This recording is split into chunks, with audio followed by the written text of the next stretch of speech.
If you are sitting there going, I need to raise money because I don't know how the hell I'm going to pay my bills in 6 months or 2 months or 12 months or whatever it is, today we are going to talk about that, mostly because I want you to know you are not alone. I've talked to quite a few people lately, and this topic comes up and it's like, well, I got to figure something out here. And you can just sense, and I just want to reach out and give you guys a hug because I've been there. I know what that feels like. It can be a real hit to your ego, and confidence is so important when you're going out and raising funding. So it's this really weird dynamic where you're in this kind of low point financially, typically, if you're out raising money, because you're typically out of your own resources or you've reached the maximum amount of risk that you're willing to take. And yet you're having to go out and ask for money. And it really takes some strength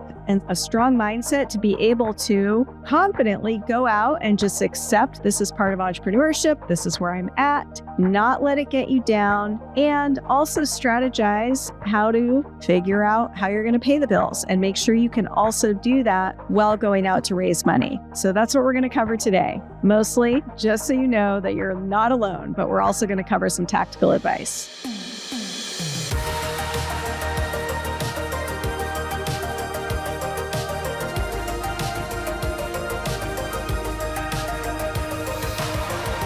Okay, before we get into that, I want to talk about fill you guys in on a few things. So I have officially been doing the podcast for over a year, I guess, a little bit over, which I'm super happy about. I feel proud of because that was my goal when I started this, was just to start it and stay consistent and to do this for 3 to 5 years and just see where it goes. So I made it to a year. A gazillion podcasts don't. I can see why, because it definitely takes some commitment and effort. Even though I've got help, I'm not even doing all the doing, and it's still some effort. And it still takes some, effort just to get in front of the camera and blab like I do. So anyway, but I love doing it. It's super fun. I love all the guest episodes. The great thing about doing this for a year is I've been getting more and more guests reaching out to us, which is super fun. But at the same time, I like doing these shorter solo episodes because as I'm talking to entrepreneurs or guests, I have these, I'm seeing these themes across multiple people. And again, I just want to kind of help in some way, shape, or form. And I think really narrowing in on these specific, more, again, human side of this process of raising money that I think gets glazed over in so much of the content online. I think it's important to talk about this and to just make sure it's part of the process, it's normal, and you're not alone.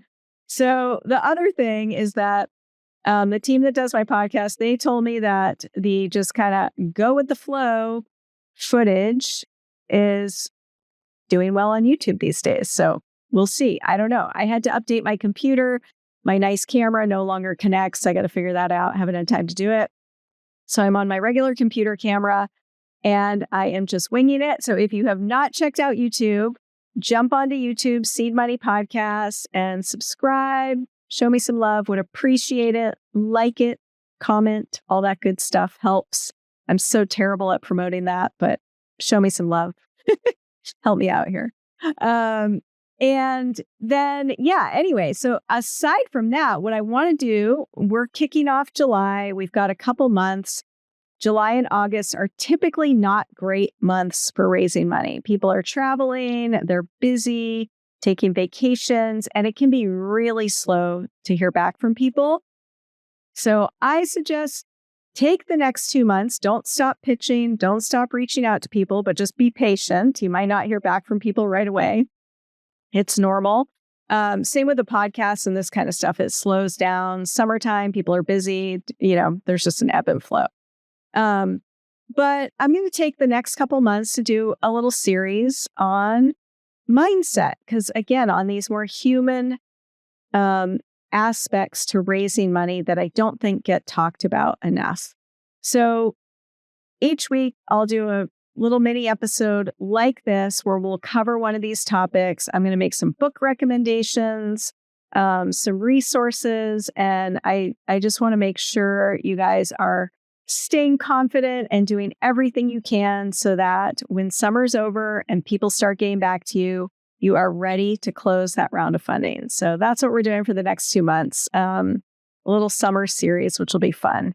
Okay, so let's get into it today. Let's talk about what it's like when you are trying to raise money and you're also trying to pay the bills. So side hustle versus full-time entrepreneurship. And even so, you would probably fall into one of two camps. You're either working full-time and your company you're starting is your side hustle, or you're working on your company full-time and you need a side hustle to kind of pay the bills and to fund your life and fund things. And either place can be tough. I think it's a little bit easier if you're working full-time and doing your company on the side, but that can be exhausting. It's a little harder when you're working full-time on your company and you're trying to make ends meet. And, unless you have a trust fund or you have, some support in some other way, shape, or form, a lot of people at some point start stressing that they're even if you have a spouse that's covering, you still feel a lot of people some obligation to be making some money. And even crazier, it's not even just about making money, it's not spending more money on your business. So when I had my company for 10 years, that you guys never reached profitability in 10 years. Fortunately, the company I have now is profitable. I couldn't go through that again, but I did 10 years of a company that was not profitable. And not only was I not really paying myself, but we were putting every extra dime that we had into the company, as well as raising money through investors. So that can be exhausting and wearing and stressful. And it can just be really tough. So a couple of things I want to talk about here. I think that what I've seen to be true in my life is that I do believe you can control the outcome of what you're going after. I don't believe you can always control the timing of when that happens. And I think sometimes we have this goal and that's great. And what we get bogged down with is the how we're going to get there. And again, what I've seen to be true in my life is that if I visualize on that end goal and I'm okay with not knowing how I'm going to get it or get there, it always ends up happening in the most unexpected way. So let go of the how you're going to get there and maybe even let go of exactly when it's going to happen. I mean, it's good to say, by October, I want to raise this money, blah, blah, blah. I don't think it's great to give investors a time limit. I think they see right through that. So you don't want to be like, we're closing this round in 2 weeks, you're in or out. I don't think that works. Maybe for some people, but for the high majority, they're going to see right through that. So obviously you're trying to raise money. If you're out raising money, you're trying to raise money as soon as possible. It's never like, no, we're good for a year and then, we'll close in a year. Typically, if you're out there hustling to raise money, you need it. So let go, try to really hold on to that vision of what you're trying to get, the goal you're trying to hit, but try to let go of how you're going to get there and maybe how it's going to happen. It is, I don't know. Again, I've just seen it happen that way so many times. And then the most unexpected thing happens. And like this thing that I've been visualizing happens out of the blue. And I'm just like, whoa, that's crazy. That was not how I was expecting that to go. And it's almost to the point now where it's just kind of like fun. It's like, wow, I have no idea how this is going to actually work out.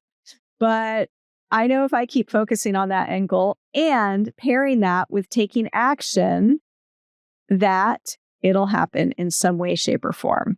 There are very few entrepreneurs, unless they are again, have a trust fund, which if you're listening to this, I am guessing you don't, which is okay.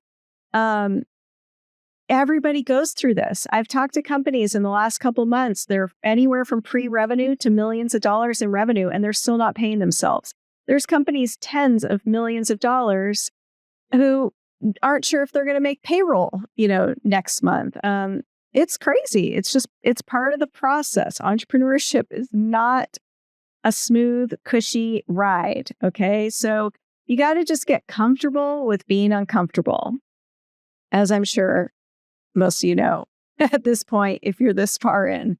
But with that, I think, again, maintaining that confidence while you're out there pitching is important, and just understanding this is part of the process. I'm not alone. Everybody goes through this. That can help you maintain that confidence when you do get out there. The other thing I would say, though, is if you're looking at your bank account and you're like, okay, I've got 6 months left to be able to pay my bills. How am I going to do this? So think about, what can you do? Part-time work, consulting. I went back to bartending for a while, which was, my family was probably looking at me like, what on earth are you doing? You could go back to your cushy job, not have to deal with that. But I just didn't want to. I wanted to put my full-time focus on my company. So here's the go with the flow. My dog's back there. You can probably hear him. We'll see if that works. But, I went back to bartending, and you just do what you got to do and be okay with that. So, can you work remote? Can you just do consulting? Can you do something else on the side? Like, I would avoid going into too much debt. I think people do that, but that is not a fun place to be. So as much as you can, try to set yourself up so you're not at a point where all of a sudden you're so stressed you can't pay your bills next month. And the best way to do that is to go, okay, here's my end goal. I'm not exactly sure if it will happen right when I want it to.